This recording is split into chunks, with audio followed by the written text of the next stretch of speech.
My name's Jason Maxwell, and I'm here to discuss social media in the early years education sector. So, what is social media? Well, social media is a term used to describe a bunch of software that allows communication between two or more individuals.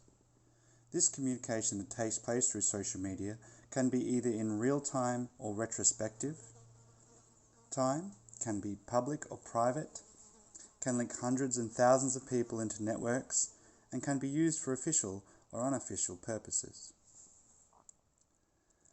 Each program that defines social media are in turn defined by the medium in which they primarily trade. For instance, some platforms like Instagram focus on sharing photography, while others like YouTube focus on video.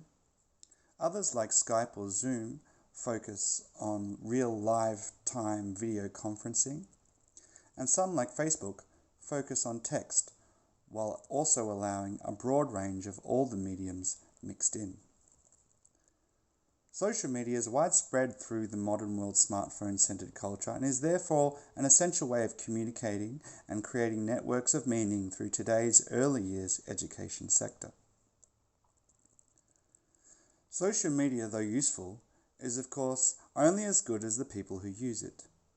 To use social media successfully, one has to use an appropriate communication style. Three communication styles, as described by Carl Benedict, are assertive, passive, and aggressive. Assertive communicators will be appropriately direct with the facts, be as real-time as possible, and be clear and free from clouded emotions and bias. An assertive style is the best style linked to social media because successful social media accounts keep their updates and responses clear, up to date, and in real time. Social media is also mostly public and therefore best kept free from unfounded bias and conflict. Passive communicators will be very indirect, will often be very respectful with their content, and will avoid conflict or points of contention to please others. Passive communicators are often linked to social media because they enjoy retrospectively posting their communication without the risk of direct confrontation. Social media gives passive users the freedom of being able to leave conversations at any time and the freedom to witness from a safe place.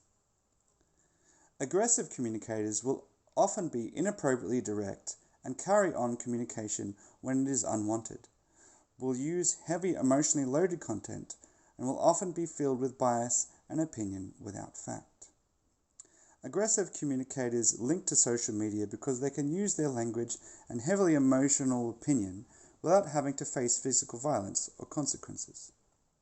They can carry on their behavior in groups or bully or troll other users with fake accounts and point to fake fact websites that hold little to no scientific relevance. Of course, these last two communication styles are always present no matter how much training and framework is placed around social media use by the early years sector. For social media's main issue is the disembodied nature that dislocates communication from things like body language and real-time context, and it can therefore amplify the passive and aggressive styles in its users. Add this to the public performative nature of social media, and suddenly any issue that enters the social media platform can become more about the adults' egos rather than the children's interests. Thankfully, there are very strict guidelines as to what is discussed and who can link or friend who on social media, and therefore many personal conflicts are kept private. But the risk of public conflict and misrepresentation of the service and the individual is always present. This is Jason Maxwell. Thank you for listening, and I hope to see you more on following videos.